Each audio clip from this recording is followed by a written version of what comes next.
안녕하세요. 오늘은 조대수 작가의 책이죠. 아버지 위대한 상병, 이 책 발췌문을 통해서 한 분의 삶 속으로 좀 깊이 들어가 볼까 합니다. 네, 작가님은 화법 전문가로 유명하시지만 오늘 이야기는 그분이 아니라 바로 아버지 고 조혜용님의 이야기입니다. 네. 이런 개인의 삶을 들여다보는 기록이 참 중요하죠. 그렇죠. 전쟁의 그 참혹함, 그리고 그 이후의 힘겨운 삶까지 온몸으로 시대를 살아내신 건데요. 그분의 희생, 강인함, 이런 것들이 가족에게 어떤 의미로 남았는지 그걸 좀 따라가 보려고 합니다. 네, 특히 최근에 국가유공자로 인정을 받으셨다고 해요. 그 과정까지 아들의 시선으로 함께 따라가 보겠습니다. 좋습니다. 이런 개인 기록이 중요한 게 그 거대한 역사적 사건 뒤에 숨겨진 보통 사람들의 진짜 경험, 또 뭐랄까, 생생한 감정 같은 걸 보여주잖아요. 맞아요. 교과서로는 알 수 없는. 그렇죠.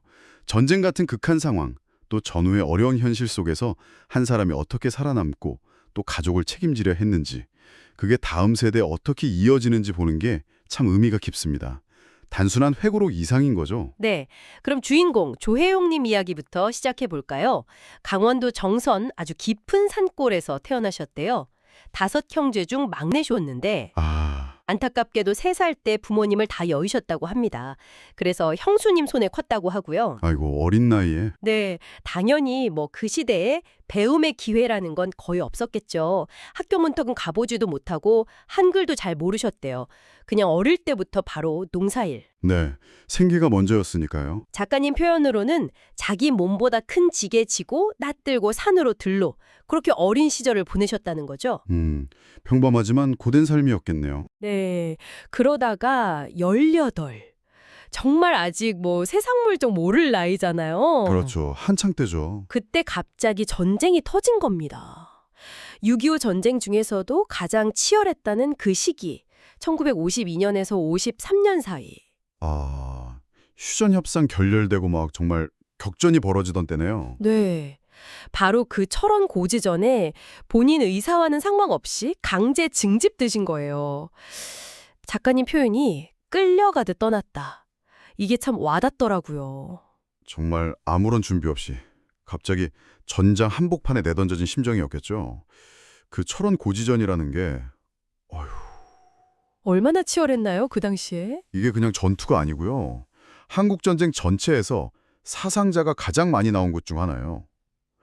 땅 하나 더 뺏으려고 휴전선 조금이라도 유리하게 하려고 서로 그냥 소모전을 벌인 거죠. 아, 고지 하나 때문에 네, 피해 능선이니 단장의 능선이 하는 이름들 그냥 붙은 게 아니에요. 그런 데를 연료가스할 청년이 갑자기 그 공포는 정말 상상하기 어렵습니다. 사방에서 포탄 떠지고 총알 날아다니고 그렇죠. 어디서 뭐가 날아올지 모르는. 네, 그야말로 매 순간이 생사의 갈림길이었을 겁니다. 끌려온 젊은이들한테는 더더욱 끔찍한 현실이었고요. 바로 그 지옥 같은 곳에서 아버님이 돌격을 하다가 중공군이 던진 수류탄에 맞으신 거예요. 아이고, 온몸에 파편이 박혔는데 그게 무슨 방망이처럼 생긴 수류탄이었다고 구체적으로 기억하시더라고요. 피투성이가 돼서 정신을 잃었는데 네. 중공군 2명이 와서 아직 숨 쉬는 걸 보고는 양팔을 잡고 끌고 가더래요. 포로로 잡혀가는 그 순간인 거죠. 정말 절체절명의 순간이네요. 그런데 진짜 영화 같은 일이 벌어집니다. 희미하게 정신이 들었는데 본능적으로 저 고개 넘어가면 나는 죽는다. 끝이다. 이 생각이 들더랍니다. 와, 그 와중에? 그래서 정말 마지막 남은 힘을 다해서요. 팔을 그냥 확 뿌리치고 옆에 산비탈로 몸을 던진 거예요.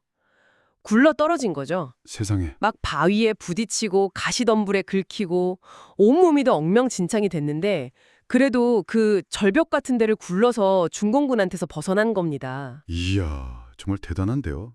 그 순간의 판단, 그 행동 하나가 네. 이게 그냥 본능이라고만 하기에는 엄청난 의지가 필요한 거잖아요.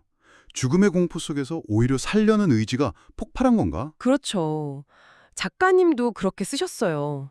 그 선택이 없었다면 우리 6남매는 이 세상에 없었을 거다. 이 말이 참 무게가 다르게 느껴지더라고요. 네, 정말 그러네요.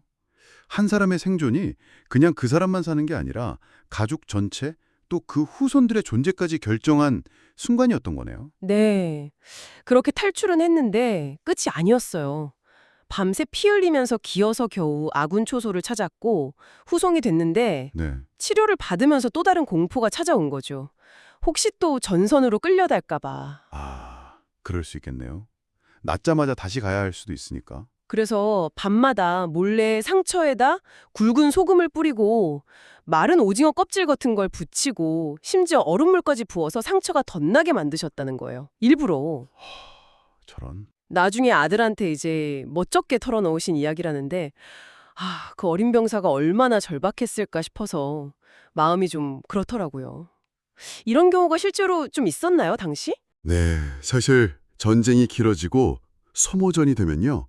병사들이 전투 복귀를 피하려고 일부러 뭐랄까 자해를 하거나 회복을 늦추는 경우가 종종 보고됩니다. 이게 단순히 겁이 많다기보다는 네. 그 극심한 전쟁 트라우마, 죽음에 대한 공포가 생존 본능이랑 부딪히면서 나타나는 현상으로 봐야 해요. 특히 조혜용님처럼 죽을 고비를 넘긴 분들은 다시 거길 가야 한다는 생각 자체가 정말 견디기 힘들었을 겁니다. 그렇죠. 그 끔찍한 기억이 있는데 그렇죠.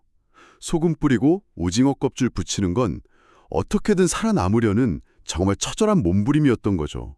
전쟁이 개인에게 남기는 상처가 얼마나 깊은지를 보여주는 그런 행동이라고 생각합니다. 비겁함이 아니라 생존을 위한 선택이었던 거예요. 네. 그렇게 전쟁은 끝났습니다.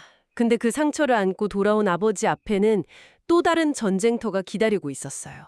바로 삶이죠.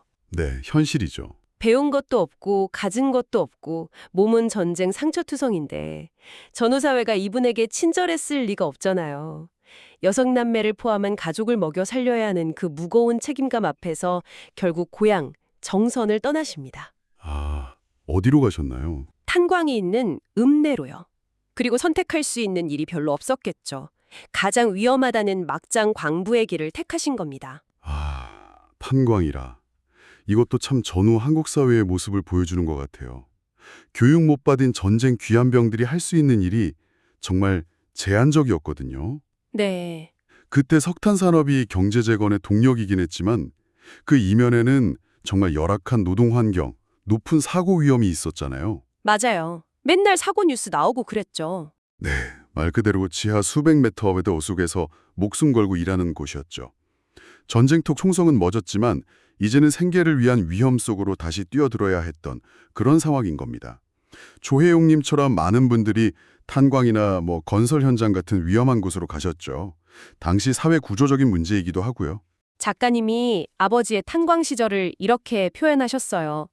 수백 미터 지하 갱도의 칠흑 같은 어둠 속에서 비청을 찢는 드릴 소리, 언제 터질지 모르는 다이너마이트 공포를 견디면서 당신 몸을 갈아 넣으셨다. 아, 몸을 갈아 넣었다는 표현이 정말 와닿네요. 네, 그냥 노동이 아니라 자기 생명을 깎아서 가족의 미래를 밝히려고 한 거다. 우리들 앞날의 한 줌의 희망이 되셨다. 이 표현도 참. 그렇죠. 전쟁터의 폭력과는 또 다른 종류의 폭력이죠. 매일 반복되는 위험, 고된 노동 속에서 몸이 서서히 망가져가는 그런 걸 견뎌내신 거죠. 갱도 무너지고 가스 터지고 이런 즉각적인 위험도 있지만 길게 보면 폐에 석탄가루 쌓여서 생기는 그 진폐증. 아, 맞아요. 진폐증. 네, 그 무서운 병의 위협 속에서 매일 지하로 내려가셨을 거예요. 그 어두컴컴한 데서 캐내는 검은 석탄이 참 아이러니하게도 가족들한테는 유일한 빛이고 희망이었다는 거. 이게 많은 걸 생각하게 합니다. 아버님은 운이 좋으셨다고 해야 할지 여러 번 크고 작은 탄광 사고는 피하셨대요. 살아남으셨는데 결국은 그 직업병, 진폐증을 피하지는 못하셨습니다. 결국, 네. 오랜 세월 몸에 쌓인 그 분진이 결국 아버님을 쓰러뜨린 거죠. 작가님이 28살 때 아버지는 환갑을 조금 넘긴 나이에 돌아가셨다고 합니다. 너무 일찍 떠나셨네요. 네, 그래서도 그 아쉬움이 많이 느껴져요. 더 많은 시간을 함께하지 못한. 하지만 아버지 이야기가 여기서 끝나는 건 아닙니다. 그분의 삶이 남긴 울림이 있었어요. 가족들이 매년 아버지 기일즈음이면 대전 현충원을 찾는다고 해요. 네. 근데 올해는 그 의미가 남달랐다고 합니다. 해병대 장교 출신인 막내 동생분이 정말 수년간 노력을 하셨대요. 아, 어떤 노력이요? 아버님이 돌아가시고 한참 후에야 마침내 국가유공자로 인정받으신 겁니다. 아, 정말요? 잘 됐네요. 네, 그래서 올해 처음으로 국가유공자 묘역에 아버지 이름 석자, 상병 조혜용, 이게 딱 새겨진 걸 보고 온 가족이 그렇게 감격했다고 합니다. 이야, 이건 정말 큰 의미죠. 개인에게도, 가족에게도. 그냥 명예 문제가 아니라 한 사람의 희생이 국가의 역사 속에서 제대로 기록되고 기억될 가치가 있다. 이걸 공인받는 거니까요. 그렇죠. 특히 조혜용님처럼 기록이 좀 불분명하거나 누락돼서 뒤늦게 인정받는 경우는요. 그 과정 자체가 또 하나의 힘든 싸움이거든요. 막내 아드님 노력이 정말 결실을 본 거네요. 그 결과가 가족 모두에게 큰 위로와 자부심이 됐을 거고요. 아버지의 삶이 돌아가신 후에도 계속 영향을 주고 있다는 걸 보여주는 거죠. 네, 공식 기록과 가족의 기억이 딱 만나는 순간이네요. 맞습니다. 근데 여기서 또 재밌는 게 있어요. 아버지가 제대한 계급은 분명 상병이잖아요. 네. 근데 6남매한테 아버지 이름 앞에는 항상 위대한이라는 말이 붙는데요. 위대한 상병 조혜용. 아, 위대한 상병. 네, 가족들한테는 그 어떤 장군보다 아버지가 더 위대한 존재인 거죠. 국가가 준 계급을 넘어서 가족들 마음속에서 새롭게 만들어진 아버지의 위상이라고 할까? 이건 어떻게 봐야 할까요? 그거 참 흥미로운 지점이네요. 공식적인 계급이나 사회적 지위하고는 다르게 가족이라는 그 가장 가까운 공동체 안에서 한 사람의 삶이 어떻게 평가되고 기억되는지를 보여주는 거죠. 네. 상병이라는 어떻게 보면 낮은 계급에 위대한이라는 최고의 수식어를 붙이면서 가족들은 아버지 삶 전체를 꿰뚫는 가치, 그러니까 전쟁터에서의 그 생존 투쟁, 평생 가족을 부양했던 책임감, 묵묵한 희생, 성실함, 이런 걸 기리는 거죠. 아, 그 삶 자체를. 그렇죠. 사회적 성공이나 지위가 아니라 한 인간이 자기 자리에서 얼마나 치열하게 살았고 책임을 다했는가, 그 삶의 태도 자체를 최고의 가치로 여기는 가족만의 어떤 평가 기준을 보여주는 거라고 생각해요. 어떻게 보면 국가의 공식적인 영웅 이야기보다 더 진솔하고 강력한 영웅담을 가족 스스로 만들고 있는 거죠. 작가님도 비슷한 말씀을 하세요. 우리 세대는 아버지가 겪었을 전쟁터의 공포, 탄광 막장의 그 극한 상황, 감히 상상도 못한다. 네, 그렇죠. 하지만 아버지가 보여준 그 가족에 대한 책임감, 성실함, 말없이 다 견뎌냈던 그 묵묵한 희생, 이것만큼은 생생하게 기억한다고요. 그리고 그게 지금도 6남매를 끈끈하게 묶어주고 뭔가 힘든 일이 있을 때 서로 의지하게 만드는 가장 큰 정신적 기둥이 된다고 고백합니다. 아픈 어머니 잘 모시고 아버지께 부끄럽지 않게 살려고 노력하는 모습에서 그 정신이 이어지는 거겠죠. 네, 그게 진짜 유산인 셈이네요. 글 마지막에 작가님이 하늘에 계신 아버지께 이렇게 마음을 전해요. 순간의 판단으로 산비탈에 몸을 던지셨던 그날, 당신은 우리 모두를 살리셨습니다. 당신의 삶이 단지 가난한 광부의 인생이 아닌 가족을 살린 위대한 전사의 역사였음을 저희는 끝까지 기억하겠습니다. 그리고 마지막에 아버지, 이제야 못다한 말에 전합니다. 진심으로 사랑합니다. 아, 이 고백이 참 여운이 길게 남더라고요. 네, 아버지의 삶을 가난한 광부가 아니라 위대한 전사의 역사로 다시 해석하고 기억하겠다는 그 다짐이 참 인상 깊네요. 이게 그냥 미화가 아니라 아버지 삶에 담긴 진짜 의미, 그 가치를 발견하고 그걸 다음 세대에 물려주려는 적극적인 노력으로 보여요. 맞아요. 개인의 역사가 가족의 이야기로, 또 더 나아가 한 시대의 증언으로 이렇게 넓어지는 순간인 거죠. 고통과 희생으로 가득 찬 삶이었지만 그 안에서 피어난 책임감과 사랑이 자녀들에게 얼마나 강력한 정신적 유산으로 남을 수 있는지 그걸 보여주는 것 같습니다. 오늘 저희는 조대수 작가의 아버지 고 조혜용 상병의 삶을 따라가 봤습니다. 전쟁과 가난이라는 그 거친 파도를 헤쳐온 한 인간의 정말 존엄한 적사였던 것 같아요. 네, 18 소년병의 그 처절했던 생존 이야기부터 가족을 위해 모든 걸 바친 아버지의 묵묵한 희생, 그리고 마침내 자녀들 가슴속에 위대한 상병으로 영원히 기억되는 이야기까지. 이 이야기가 우리에게 영웅이 뭘까 다시 생각하게 만드는 것 같아요. 대단한 업적이나 화려한 성공담만 영웅 이야기가 되는 건 아니라는 거, 그걸 깨닫게 하죠. 그렇죠. 극한의 고통, 트라우마를 안고도 무너지지 않고 평생 가족 위해 헌신하고 자기 책임을 다한 삶, 그 조용하지만 강인했던 생존과 책임의 과정 자체가 얼마나 위대한 영웅적인 삶일 수 있는가.